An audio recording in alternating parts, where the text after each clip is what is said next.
Hello everyone, back with my David Bowie Countdown collection, and this time we are at number 12 and I'm giving that to the Lodger album.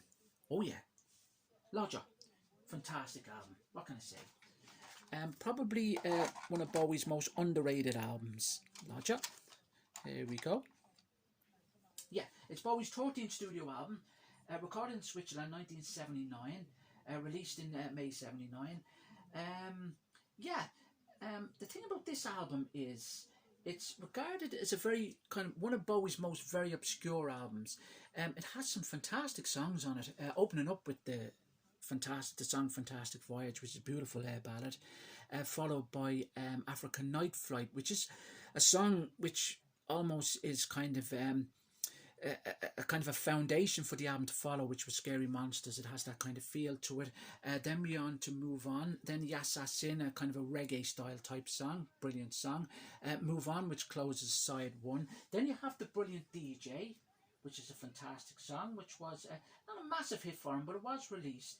Followed by Look Back in Anger, another great song, which was re-recorded in '88 for La La La Human Steps.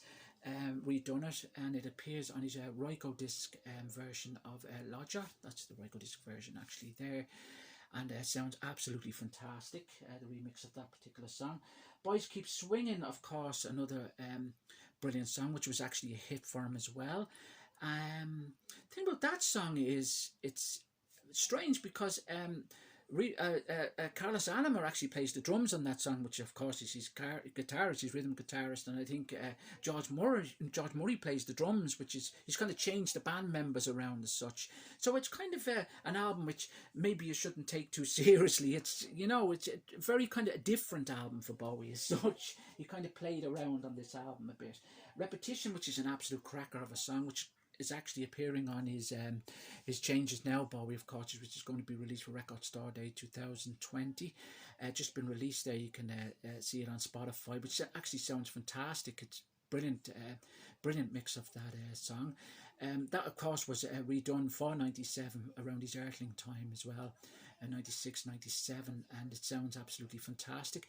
The album closes with the song "Red Money," which is really Sister Midnight, Iggy Pop's song Changed, which Bowie co-wrote with Iggy, of course, for is that the Idiot album or the Lust for Life album? No, it's the Idiot album. Just changed the lyrics on it. So really, as I said, it's an album. It's kind of an ironic album. It's an album which maybe you shouldn't take too seriously.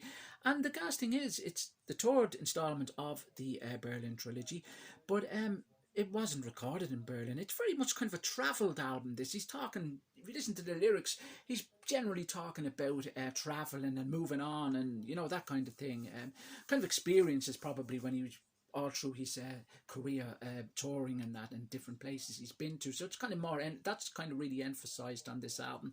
And it was kind of, he used different kind of formats in writing and different ways in writing. Of course, he collaborates, of course, with Brian Eno on this album, who uses the oblique cards, I think they're called, which was very much an influence by Brian Eno, where he used these cards to kind of bring out the creativity in the back of your mind and so forth. It's very kind of deep, that.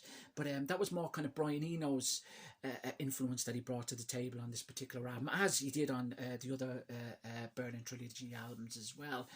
Oblique cards, I think they were used by bands like REM as well. I think Coldplay played around with them as well, as far as I know. But yeah, Lodger is a good album, and I do agree it is an underrated album, most definitely. Yeah, it's an album that David Bowie was always very fond of. As Fantastic Voyage was one of his favourite pieces, of course, which again appears on his I Select album, his own personal favourites. And he'd done he performed Fantastic Voyage live on his reality tour, as he did with Boys Keep Swinging on his Outside tour, and DJ. He revisited a lot of the tracks on Lodger for his Outside tour.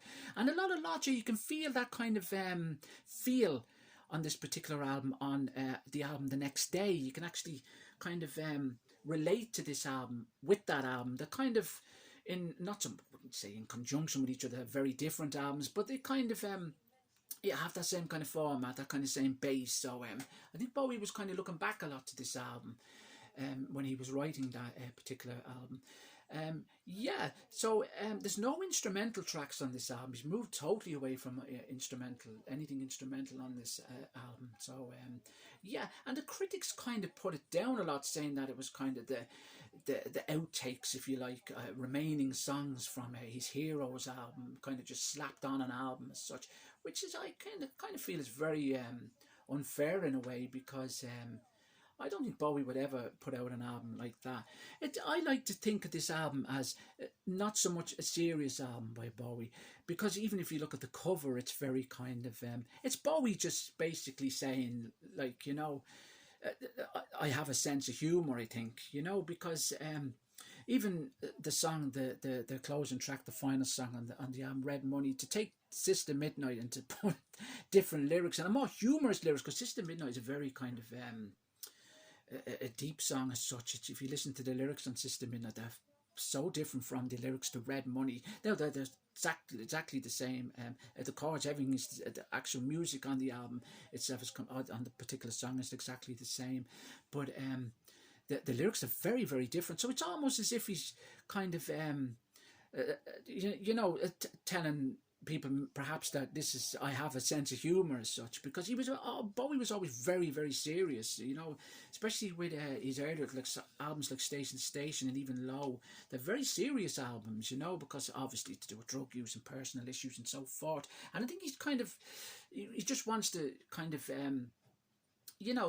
perhaps mellow out a bit more on this album, you know what I mean, because he'd slowed up a lot on drugs so forth on this particular album as well. Yeah, but it's a cracker of an album. It did span, I think it spanned about 4 hits. Well, not 4 hits, but there was singles released from this album. Boys Keep Swinging was definitely released in, I think that was released in April of '79, as was DJ. And yes, a single release, as did Look Back in Anger. Yeah.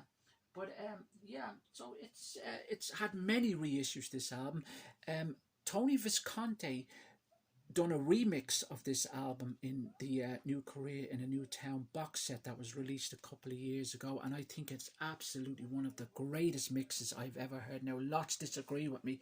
I think Tony Visconti was never overly happy with the final kind of production, if you like, of this album. When it went out, he felt, the bass wasn't strong enough in it, because Tony Visconti is a bass player, so obviously he's very much into bass playing on an album, but he felt it wasn't emphasized enough on this album, and I'm inclined to agree, because his mix absolutely sounds fantastic. I love what they've done with Boys Keep Swinging. They kind of mellowed out the song, the guitar playing, Adrian Blue's guitar playing on Boys Keep Swinging, and kind of brought more bass in and kind of mellowed back the drums, tied the whole thing back. But the mix he done, and it sounds so much better, so much fresher and unique. I just think it's a fantastic mix. I remember when it came out, and if I was going to listen to Lodger, I would actually put the Visconti mix on. Yeah, but as I said, it got many releases. It was released in '79, of course. It got another release in the early '80s on the RCA label as well. Ryko Disc EMI as well released it in 1990 with the bonus tracks, the song I Pray Ole, which is a cracker, which should have appeared on this album, as Look Back in Anger, the '88 version, as we spoke about there with the La La La Human Steps, which I absolutely love that mix. And yeah, and then it got its 24-bit release in the late 90s to close in early 2000. Yeah, late 90s it was. And then it got its re-release in the New Career in a New Town box set.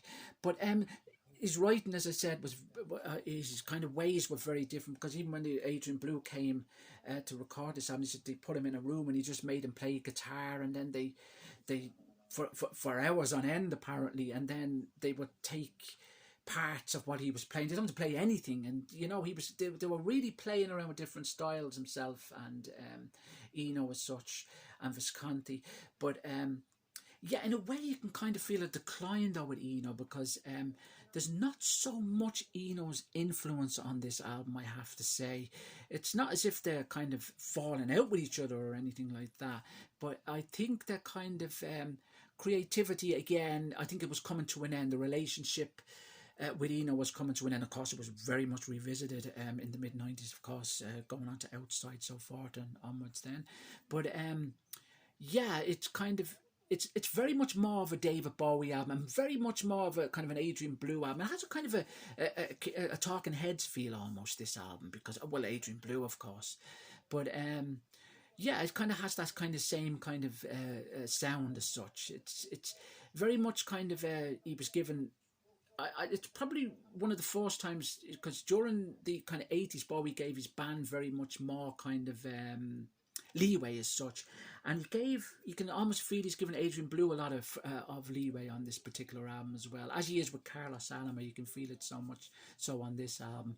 But Lodger, a masterpiece, a great album. Let's be realistic, and it's just outside of my top 10 at number 12, and yeah, I'm happy to have it there. And thanks for watching, and I shall be back with number 11.